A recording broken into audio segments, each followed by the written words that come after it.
روز جمعه برترین و شریفترین روز هفته است.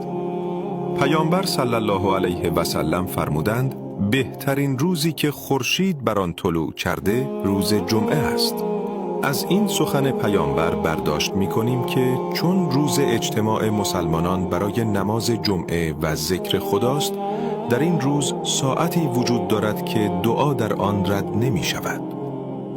خداوند آدم علیه السلام را در جمعه آفرید و قیامت نیز در جمعه برپا خواهد شد.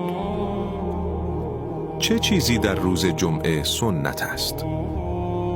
غسل جمعه، استفاده از عطر، پوشیدن لباس سفید، پاکیزه کردن بدن، تلاوت سوره کهف، کثرت صلوات بر پیامبر، دعا و ذکر به ویژه در عصر جمعه.